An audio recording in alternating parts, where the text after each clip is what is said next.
Olá, olá! Que bom ter você aqui comigo! Eu sou Laura Schwember e este é o Volte para Si, um espaço de pausa, fé leve e reconexão com quem você é.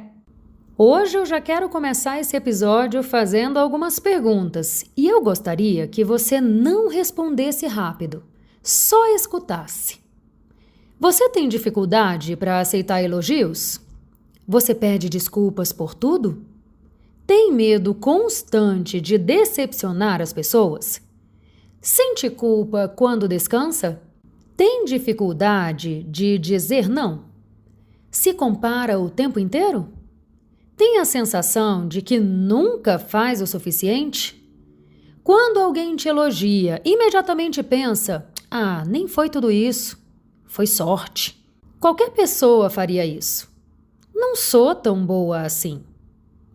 E se eu te disser que tudo isso pode ter muito menos a ver com humildade e muito mais a ver com uma autoestima baixa? No episódio de hoje, nós vamos falar justamente sobre esses sinais silenciosos que muitas mulheres normalizam quando não deveriam. E aqui é importante a gente já começar esclarecendo o que eu acho que é a maior confusão a respeito de autoestima, porque muita gente pensa que autoestima é gostar da própria aparência, se achar bonita ou ter confiança. Mas autoestima é muito mais profundo que isso. A autoestima está relacionada ao valor que você acredita que possui. E quem acredita valer pouco, vive pouco. A baixa autoestima aparece nas pequenas escolhas, por isso que muitas vezes ela passa mesmo despercebida. Especialmente para nós que nos empenhamos em seguir os ensinamentos de Cristo e muitas vezes confundimos humildade com baixa autoestima. Confundimos ceder com falta de amor próprio. Então é por isso que é tão importante a gente falar mesmo sobre a raiz das coisas e esclarecer essas confusões, como a que nós já falamos aqui sobre autocuidado, amor próprio e vamos falar agora então sobre autoestima. O nosso cérebro está constantemente criando crenças profundas sobre quem nós somos. E depois passa a procurar evidências para confirmar essas crenças. Quando nós temos crenças corretas, crenças baseadas na verdade da palavra de Deus, do que Deus fala que nós somos, tá tudo certo. O grande problema é que a maioria de nós, e eu vou falar aqui a maioria de nós sem medo de estar errada, tem crenças absolutamente erradas a respeito da própria identidade, mesmo aquelas pessoas que já nasceram num lar cristão. Até porque o que mais tem nesse mundo é gente que não entendeu ainda a mensagem da Bíblia ou interpreta de uma forma errada. Não preciso nem ir tão longe, né, gente? Quantas pessoas cristãs, dedicadas, empenhadas em seguir a Cristo, continuam se autodenominando servas de Cristo, escravas do Senhor, pecadora, como parte da própria identidade. E só aqui a gente poderia gravar um podcast inteiro, não vou entrar nesse assunto, mas nós pecamos, sim, mas somos santas que pecam, porque nós fomos santificadas em Cristo Jesus, ou seja, eu não trago para minha identidade o pecado. Eu não sou pecadora, eu sou uma santa que peca. Eu não sou escrava, serva de Deus, eu sou filha amada, co-herdeira com Cristo Jesus. Mas sim, sou uma herdeira, uma filha que serve. Olha a diferença. Parece uma coisa boba, mas isso faz toda a diferença, porque o que eu penso a meu respeito inevitavelmente determina como eu vou me comportar nas mais variadas situações da vida, inclusive diante dos desafios.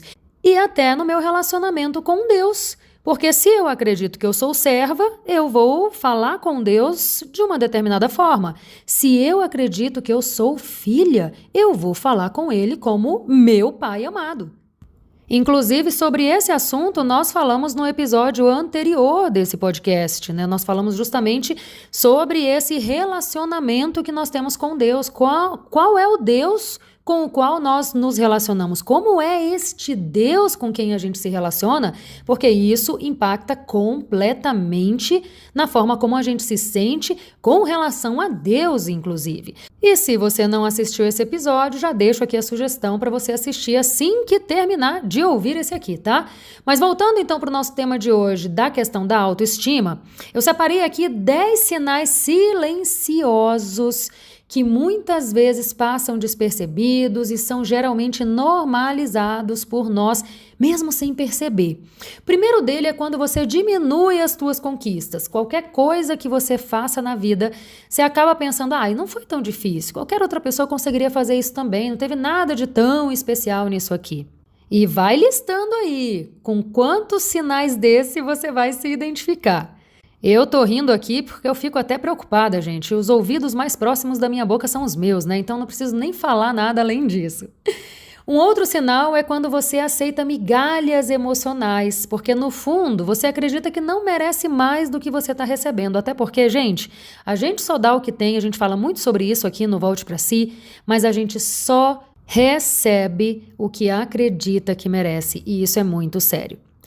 Você sente culpa ao descansar. Talvez você até já consiga fazer pausas, você já até consiga sentar no sofá, por exemplo, ou sentar em algum lugar para se permitir descansar, mas mentalmente, emocionalmente, você não consegue usufruir desse descanso. Olha que isso é um sinal também.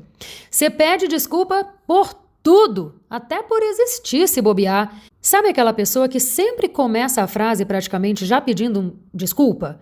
Desculpa incomodar. Desculpa perguntar. Desculpa mandar essa mensagem.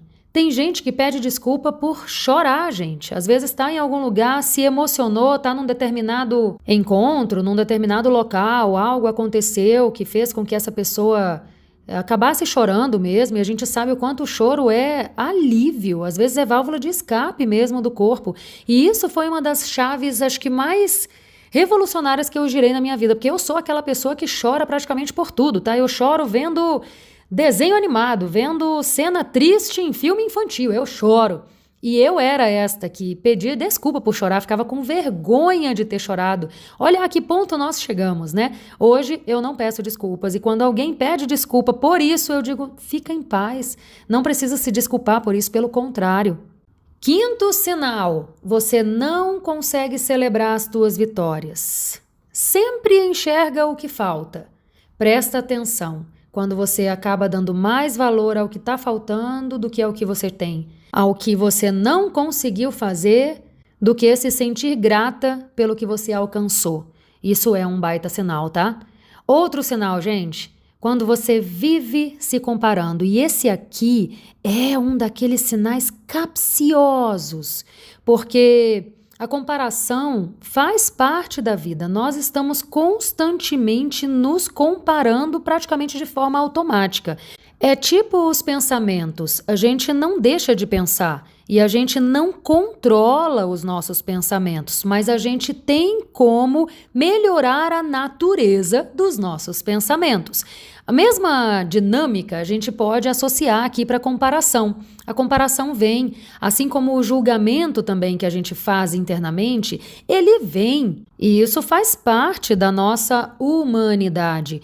Mas não é por isso que eu vou me deixar aprisionar por ela, até porque a comparação, gente, é uma daquelas situações em que não importa o que aconteça, a gente sempre vai sair perdendo, até porque quando a gente se compara com alguém, geralmente nós comparamos os nossos bastidores com o palco da outra pessoa. Até porque a gente não tem como saber os bastidores reais da vida de ninguém. A gente só sabe da nossa própria vida. E olhe lá, né? Porque tem gente que é capaz de nem saber dos bastidores da própria vida. Mas uma coisa é fato, eu não consigo saber o que realmente acontece nos bastidores da vida de ninguém. porque nós não estamos lá com essa pessoa.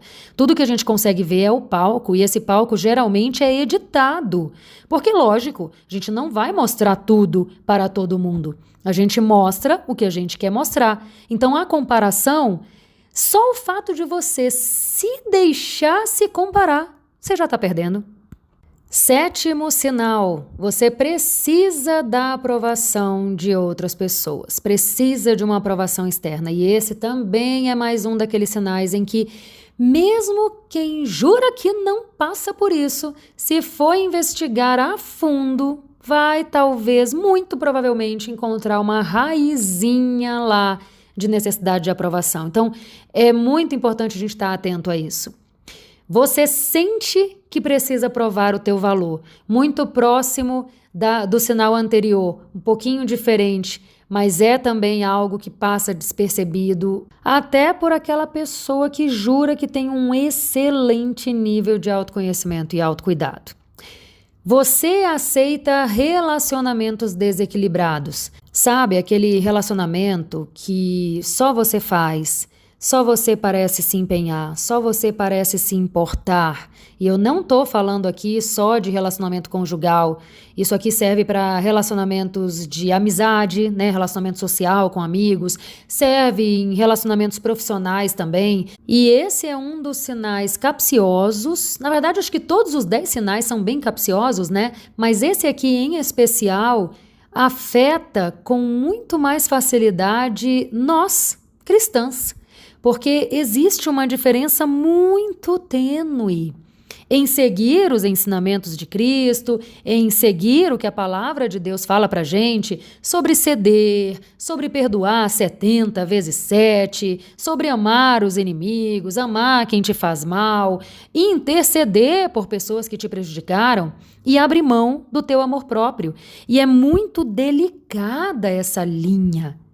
Tanto é que, infelizmente, é muito comum você encontrar pessoas que estão em relacionamentos abusivos porque estão empenhadas ali em seguir os ensinamentos de Deus. E, gente, já falei aqui em episódios anteriores e repito, é muito delicado esse assunto mesmo, mas vamos lá.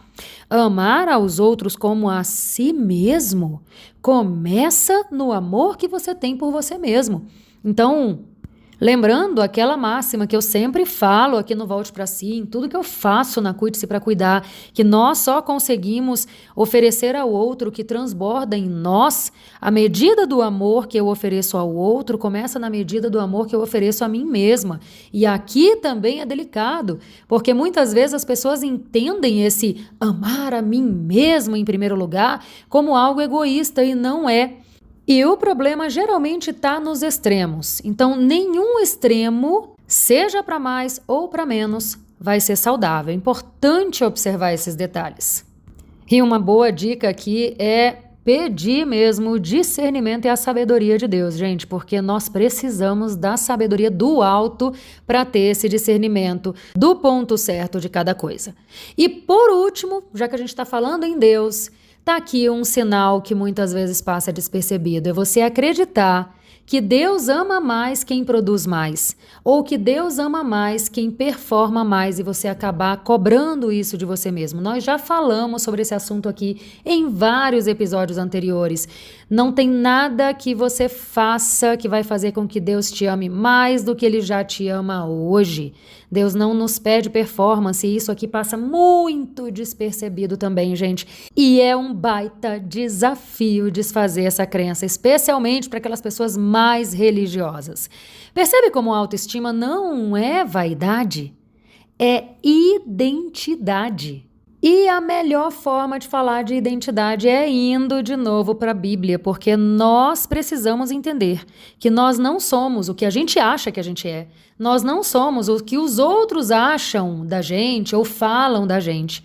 Nós somos quem Deus diz que nós somos. E a nossa identidade está guardada em Cristo. Mas aí também existe um extremo perigoso. Porque muitas pessoas acham que são melhores do que os outros, porque conhecem a Deus, porque seguem o que a Bíblia diz. Mas não é só isso. Ainda tem um outro extremo igualmente perigoso, que é achar que nós somos menos do que Deus diz que nós somos. E para quem quer se aprofundar nesse assunto, eu deixo aqui uma sugestão de livro, que é um livro bem pequenininho, fácil de ler, que tem uma mensagem incrivelmente potente com relação a isso, que se chama Ego Transformado, do Timothy Keller.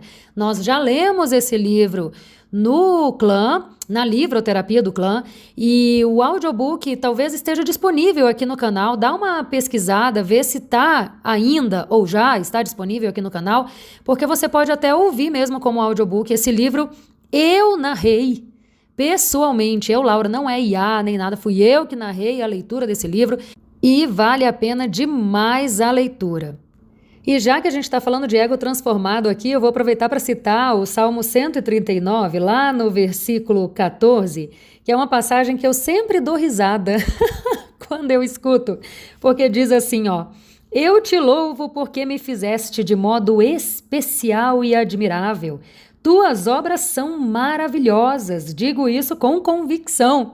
Que para quem entende, né, o que está escrito aqui, resumindo, o salmista está elogiando Deus porque Deus o fez de uma forma maravilhosa. E Deus faz tudo que é maravilhoso, então logo esta obra, nós, o próprio salmista e nós também, somos maravilhosos. Olha o ego transformado aí, gente. Nem ego inflado, nem ego murcho, como diz lá no livro do Timothy Keller. Mas para a gente já ir caminhando para o encerramento aqui desse episódio, eu separei 5 práticas rápidas, tranquilas, de você já ir colocando em prática, tá, gente? Eu não tenho outra palavra melhor para falar sobre isso, mas para você já ir exercitando na tua vida, que não precisa de dinheiro, não precisa de tempo, nem nada disso, para você não ter desculpa, tá? Para não colocar em prática. Primeira delas, troque autocrítica por curiosidade. Então, quando você cometer algum erro, alguma situação não sair como você espera, como você esperava, como você queria, ao invés de você ser a primeira a se chicotear mentalmente ou se criticar, realmente se pergunte, sabe? O que eu posso aprender com essa situação? Onde foi que eu enfiei os pés pelas mãos ali e errei que eu posso fazer diferente de uma próxima oportunidade? Então, realmente, ao invés de pegar o chicotinho, se questione com curiosidade e empatia, compaixão por você mesma, lembrando que Deus não nos pede perfeição. A única coisa que Ele nos diz sempre é: vá e não peques mais, vá e não erres mais. Ou seja, o que a gente pode fazer melhor numa próxima vez para pelo menos errar menos ou, se errar, errar de uma forma diferente? Segunda dica prática: aprenda a aceitar elogios. Esse aqui pode ser um baita desafio para algumas pessoas, hein? Mas aprenda a aceitar elogios sem se justificar, sem se diminuir ou se menosprezar. Começa talvez ali simplesmente dizendo obrigada. Ponto. Só um obrigada. Aceita o elogio sem também ter que devolver o elogio, que às vezes a gente se pega nessa situação como se tivesse também que elogiar a outra pessoa, né? Terceira dica: liste diariamente 3 evidências da graça de Deus na tua vida. 3 motivos de gratidão. Não só bênçãos, mas situações, características, evidências mesmo que te fazem perceber quem você está verdadeiramente se tornando. Quarta dica: pare de conversar consigo mesmo como você conversaria com o inimigo. Vai, levanta aí a mão. Quem tem coragem de admitir que às vezes conversa consigo mesmo internamente, inclusive em forma de pensamento, de uma forma que não falaria nem com o seu pior inimigo às vezes. Então seja mais carinhosa com você mesma, por favor. E a quinta e última dica, mas não menos importante: leia a palavra de Deus, até para que você possa descobrir quem Deus diz que você é. Porque a Bíblia não diz apenas o que a gente deve fazer, como a gente deve se comportar nesse mundo. Essa talvez seja, inclusive, a mudança mais importante, porque comportamento muda quando você descobre a tua verdadeira identidade em Cristo. Eu, sinceramente, desconheço algo mais potente e transformador para nossa autoestima do que saber o que Deus pensa de nós, do que realmente a gente aprender a se ver como Deus nos vê. Eu, inclusive, oro para que você tenha essa verdade revelada sobre os seus olhos, sabe? Que você consiga realmente olhar para você e para as outras pessoas como Deus te vê e como Deus vê as outras pessoas. Que você aprenda a se amar como Deus te ama e que você também aprenda a amar os seus irmãos como Deus os ama. Lembrando que você não precisa convencer Deus de que você tem valor. Você já tem. E o teu valor nunca esteve na tua performance. Ele sempre esteve no preço que Jesus pagou por você naquela cruz. Talvez você tenha percebido hoje que alguns desses sinais fazem parte da tua rotina. Se isso aconteceu, não transforma essa descoberta em mais um motivo para se condenar. Transforma em esperança, porque consciência é o primeiro passo da transformação. E só por ter chegado até aqui, olha só, você ouviu todo esse episódio, você já está de parabéns. A tua autoestima talvez não precise crescer. Talvez ela só precise voltar para o lugar onde ela sempre deveria ter estado, que é naquilo que Deus diz sobre você. E se enquanto você ouvia esse episódio, você percebeu que ainda não conhece profundamente a mulher que Deus te criou para ser, eu quero te fazer um convite. Na Cuide-se para Cuidar, existe uma ferramenta que tem transformado a vida de muitas mulheres, é a nossa pesquisa de identidade. Ela não é apenas um teste de perfil comportamental. É uma jornada de autoconhecimento que ajuda você a compreender a tua essência, teus padrões, tuas forças e os desafios que podem estar influenciando a tua forma de viver, de trabalhar, de amar e até de se relacionar com Deus. Porque é muito difícil cuidar de uma mulher que você ainda não conhece. Se esse for o teu próximo passo, fala com a nossa equipe, clica aqui no link que está na descrição para pegar outras informações e saber como você pode fazer a tua pesquisa de identidade e vai ser uma alegria caminhar com você. Volte para si. O mundo pode esperar alguns minutos.